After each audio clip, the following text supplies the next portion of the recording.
This is Providence Television International, the game changer.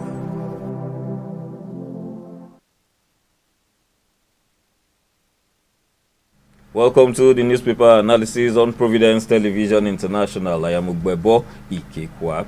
With me in the studio to analyze the papers today, I have the Chairman, Chief Executive Officer, Providence Television International, Dr. Emmanuel Egariva. You're welcome to the studio. Yes, after a long while, I think it's my special delight to be here again. We've had responses from viewers and they'll be asking what's been happening. But today, here we go again. Now, before we start the analysis, let me remind our viewers across the world that today is a very memorable day. You remember what we referred to as the Arab Spring. It started on this day way back in 2010, February 17, 2010, 15 years ago in Tunisia. A young man went onto one of the streets in Tunis and he just burnt himself alive. That was the beginning of the revolution that spread across the Arab world and into some other countries in the Middle East. But that's what it is. And what was the Arab Spring about? A series of protests and armed rebellions that spread across the Arab world in response to corruption, economic stagnation, reforms against police brutality, electoral fraud, political censorship, and high unemployment. These were some of the things that the people responded to. A huge crowd in Tunisia, in Morocco, in Egypt, all across the Arab world. And today, the Arab world is no longer the same, okay? Reforms have been put in place, and that means that their governments listen very critically. But I only just hope that Arab Spring does not become Sub-Sahara Spring to many countries in Africa south of the Sahara, okay? Because some of those things they talked about are still happening, very much happening in many African countries, and I just hope that the bottom line will remain the same. Good governance. Once there's good governance, you won't see some of those things that we saw in Arab Spring. Exactly. I particularly like what happened in Tunisia. What the whole Arab Spring is all about. That we do not have to leave it all to fate. We do not have to leave it on to God to come do it for us. It takes a human to do it, to ginger the others to say, let us change the status quo. Yeah, the amazing thing really about Arab Spring was that it was just one man. Exactly. And most revolutions start with just one person. Remember Sarajevo in those days? Just one person shot was a rifle sound and the whole place went into chaos. Exactly. Now, Arab Spring is sprang from just one person turning himself into a blaze of fire.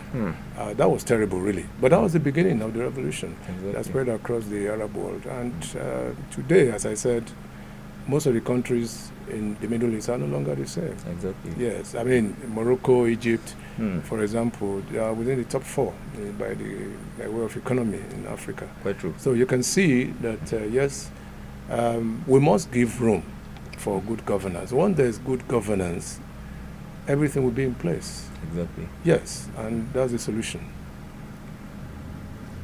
And if you would recall, for quite some time now, especially about a month or two, let us say from the beginning of the year 2025, there have been these cases of tanker explosions. Well, we will not be looking into the reasons for these tanker explosions. We've done that extensively on this station. But we'll go now to the front page of the New Telegraph, where we have proposed ban of fuel tankers will cost owners 300 billion naira. This is coming from the NARTO.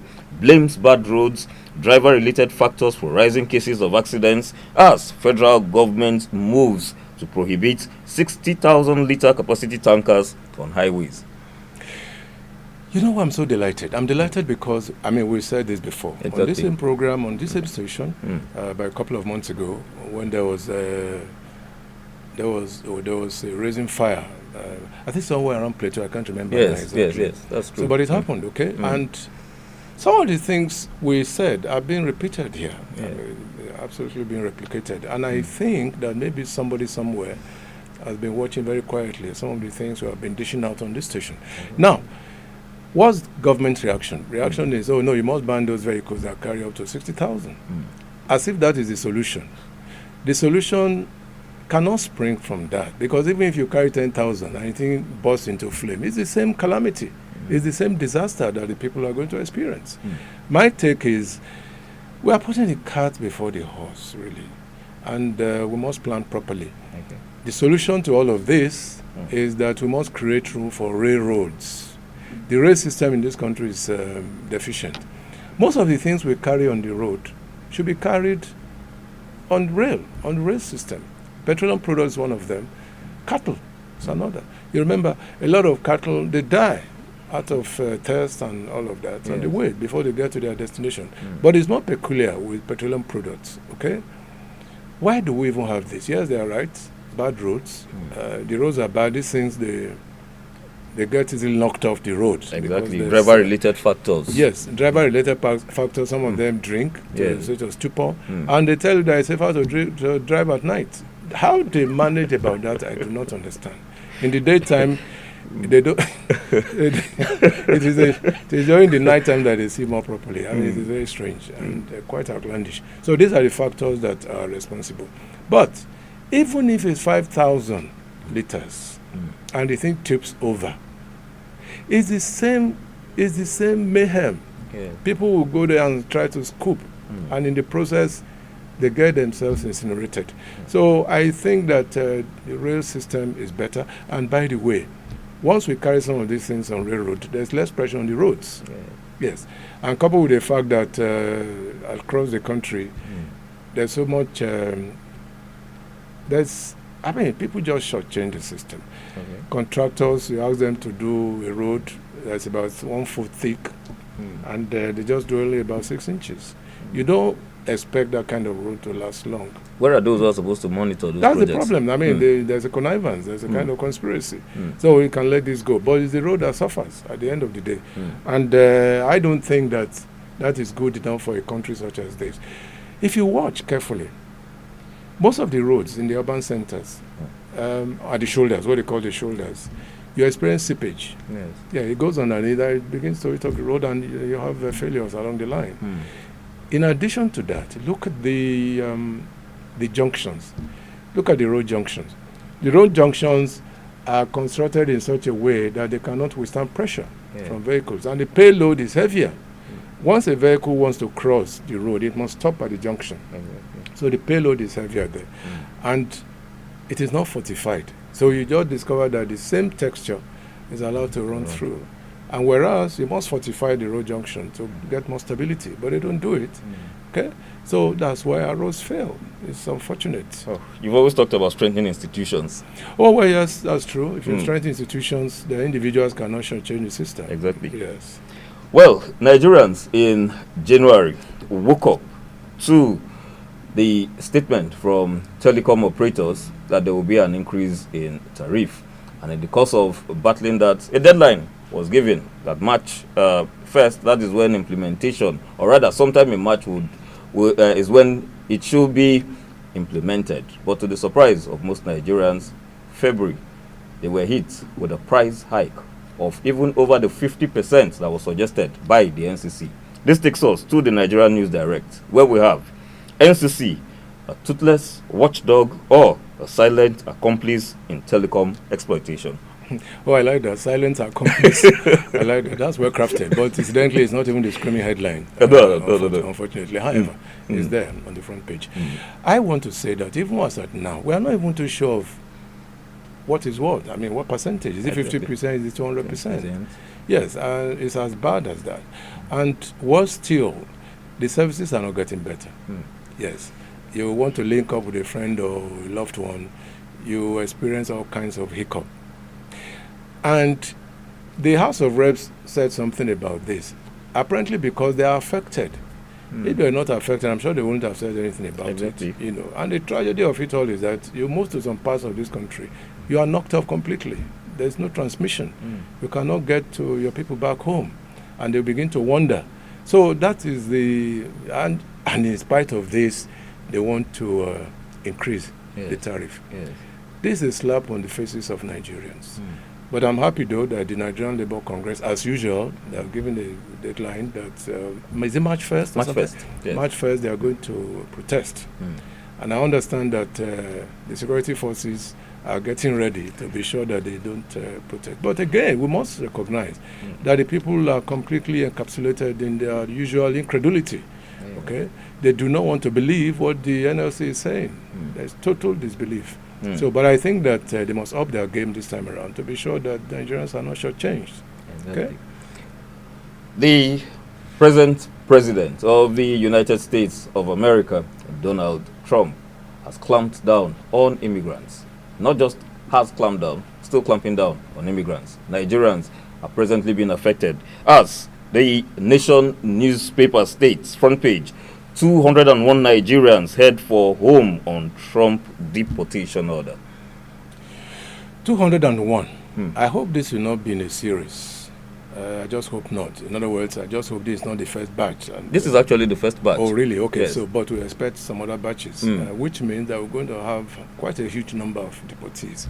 And it is not too good for our country, for the well-being of our country. And we said it again on this program, on this station some time ago. I think on Inauguration Day, yes, we mentioned it, things to expect from the Trump administration. That is going to depart. And he's hell-bent on doing it. He's hell-bent on doing it, particularly those from Africa. Because he has told the people, go back to your countries and hold your leaders to account. Okay? He knows what goes into some of these African countries by way of AIDS and things like that. So what are they using some of these things for?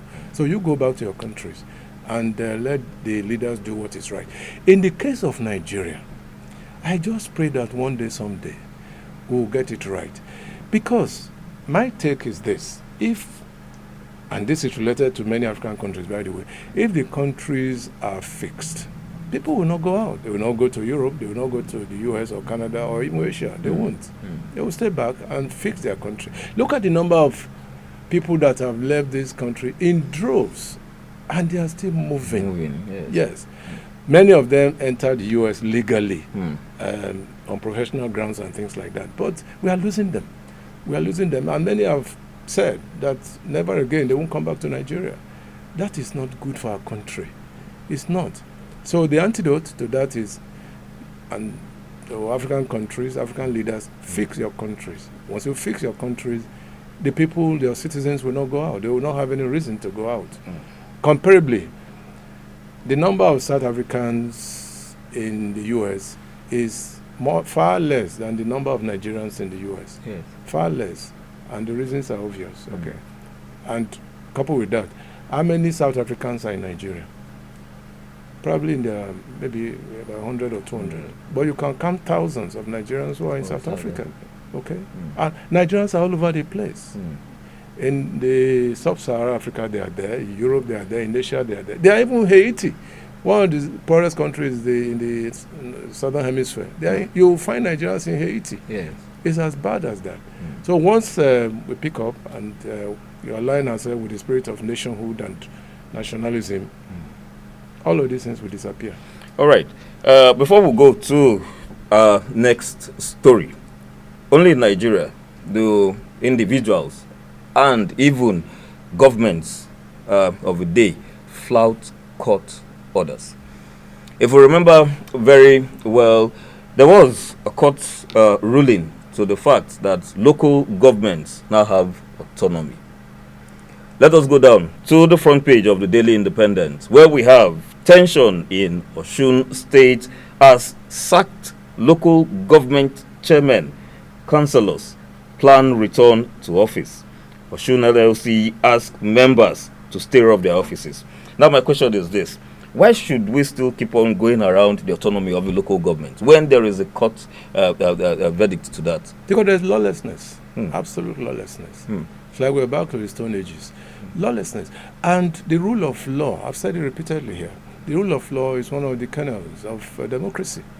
If you want to adhere to the principles of democratic practice, it's the rule of law, it's number one.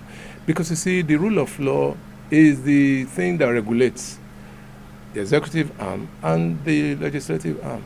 But people repeatedly have flouted court orders in this country at will, with impunity, and nothing happens. Even state governments, they do it. Is this an example? Exactly. Yes. You saw what happened the other day. chairmen of local governments, the AGF, Yes. the chief legal advisor of the federal government said, no, it's wrong. But the particular state said, no, that they will work. They're within the same party. Exactly. I mean, what can be more ridiculous than that? No, tell me, what can be more ridiculous within the same party? And the AGF is the number one. In fact, look at this. The office of the AGF, the office of the Attorney General in the state, they are the two offices mentioned in the Constitution to show you how important they are. The rest are not mentioned. But the Commissioner for Justice is mentioned specifically, and the Attorney General of the Federation. So they are important portfolios, and they must get it right. So this whole idea of flouting court orders, the court system itself is in sort of a dilemma. Who do you run to when your orders are flouted? Okay. Yes, because somebody controls the police. I mean, the court system does not have its own police system. You must rely on the police system instituted by the federal government. So, but who do you run to in the circumstance? Who? It's a big question. Very big question. Well, let us now move down to the Guardian, front page of the Guardian newspapers, where we have, despite 7.2 trillion naira subsidies, power sector inefficiencies take toll on consumers. That's a big one. That's a big one. Again, we've talked about this. I'm in fact tired of saying it. I'm tired of saying it because I feel the pinch. Yeah. Yes, even as a media operator, I feel the pinch. Everything. And most of the state-owned media houses, they feel the pinch. Yes. Okay? And we don't need to go through all of that. We don't need to. I know how much we spend on this station just buying fuel on a daily basis. Okay, so but that goes round and round and round. The manufacturers have been crying, people, all kinds of business people. This same problem. And the question to ask is it jinxed? And I would say it's not. It's not. It's just that we need to create a template for sanity to come into play. The Guardian is a very serious newspaper, very serious, and anything it says should be taken seriously. I mean, look at the headline again. Yes, they have said it, despite the fact that millions and billions have been put into this, we remain where we are. So it's maybe it's a question of putting the right people in the wrong places, or the wrong people in the right places, either way. But we must put the right places, the right people in the right places to get things done properly. I think this reminds me, some time ago, quite some years ago, where a legal practitioner, I wouldn't want to mention his name, was put in charge of NEPA. And the thing collapsed. It collapsed. The thing it's like putting an engineer in charge of Ministry of Health. How can he relate with doctors on serious medical issues and policies? That's the problem we have had in this country. Exactly. Square pegs in round holes. Yes. Even in sports, unfortunately. Yes. Even in sports. That's where we remain where we are. Look, governance is not boy basis. No, it's not. You put people who can do the job and deliver. And if they can't deliver, sack them. Exactly. It's as simple as that. Sack them. I mean, there's no friendship in all of these things. There's no friendship, no spirit of no brotherhood. No brotherhood, exactly. Yes. If he's not performing, if the commissioner is not performing, sack him. If the minister is not performing, sack him. Exactly. And put somebody else who can do the job and fix it. You know, so many reasons have been trumped up. Some days ago, the national grid collapsed again. Yes, for the second time for the second time this year. This year? Yes. Well, just in February. But just in So February. you can imagine how many times we collapse before somebody will wake up and say, look, we have had enough. Since last year. Last year, it collapsed 12 times. That's once every... On the average of once every month. Every And month. yet, somebody is still in charge. Somebody is still in charge. I don't know what is happening in this country. When people are not doing their job, sack them. Yes. And put people... There are good people in this country who can get this country moving, for goodness sake. But then on party basis, party patronage and all sort of things, we put people who cannot get the job right. They cannot. And it is the people that suffer. Exactly. Talking about the people, before we go to the next story, is it actually the right of the people to protest? It's all right, the Constitution says so. To protest. Okay. Peaceful protest. People can protest peacefully without going to violence. Because we always see a situation where a protest is coming up, you see the security personnel gearing up like, yes, there's a walk. The irony is that even when the protests are in their favor, exactly. The protests, sometimes they're in their favor, but they still come out, because of the hierarchical nature of the security forces, they still come out, drive everybody away. And these people just carry ordinary placards. They carry placards, and you see the security personnel like. Yes. they're That's going- why I respect the father of modern day India, Mahatma Gandhi. Yeah. He is the one, or he was the one, who instituted this idea of being silent Okay. against the authorities. Civil Civil disobedience. Yeah. Just remain silent. Don't just do anything. Just go on the streets quietly, and the government will listen. It's happening all over Europe. Have you ever seen European countries, they start throwing stones and all sorts? No, they just go in, there are millions on the streets, and it's very embarrassing to government. Very, very embarrassing. In this country, well, the Constitution says so, and a great deal of lawyers have defended it, that they have their right to protest, particularly when things are not going well. They have the right. So that's where we are. I actually decided to ask that question because the front page of the Punch newspaper tells us that federal government deploys security agents as NLC insists on protest. I knew you were going to talk about that. Yes, I knew you were going that way. Yes, but if security forces or agents come out, they should work. I mean, it's the rule of engagement, for instance. They should work within limits. Okay. Okay? There were, I don't know, I think it was in Lagos, there was a protest, and some of our policemen were giving them sachet water. Yes. Yes, it happened. Yes. Yes, there was friendship. Even when the people were protesting, they were not violent. Okay? Nigerians, well, by the way, I think Nigerians, they're even tired of violence. They're tired of violent protests. All they do is just go out on the streets and carry placards. Placards tell a lot of stories. Even when you don't speak, whatever you want to say is on the placards. So I think that it's one of the rules of engagement, and I'm sure that the police authorities must tutor their people very well, so these things do not degenerate into something else. All right. Thank you so much. That's the news analysis for today. But as usual, the CEO has a parting shot. The parting shot is this, and I think it's a public health issue. These days, if you drive along major streets in Benin, you see all kinds of people with all kinds of ailments. Cancers, for instance. The head is swollen, the nose, it's, I don't know. But we can't show something because of their graphic nature. Yes. But you can imagine them, you know. And these things affect the sensibilities of people gravely. They affect the sensibilities of people. Some of them, they can faint when they see some of these sometimes very terrible pictures, images, you know, protruding stomach. And the ideal thing is, I mean, there are people in charge of health institutions in this state, for instance. Go around, pick them up, put them somewhere, and rehabilitate them. Okay? They have become an eyesore. And what is even more? People have no choice. They are held up in traffic, and the people come along. You know, they stay by your so you must see them. So they pray that the traffic light should just show green so that they move around quickly.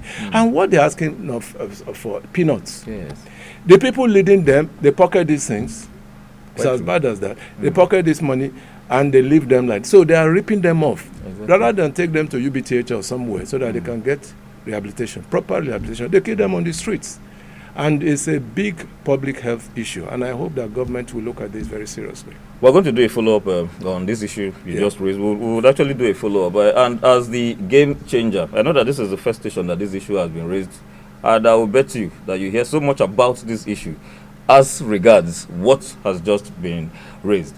As is, well, as is usual with us, we'll keep you updated on recent events. Thanks for watching. Please stay tuned.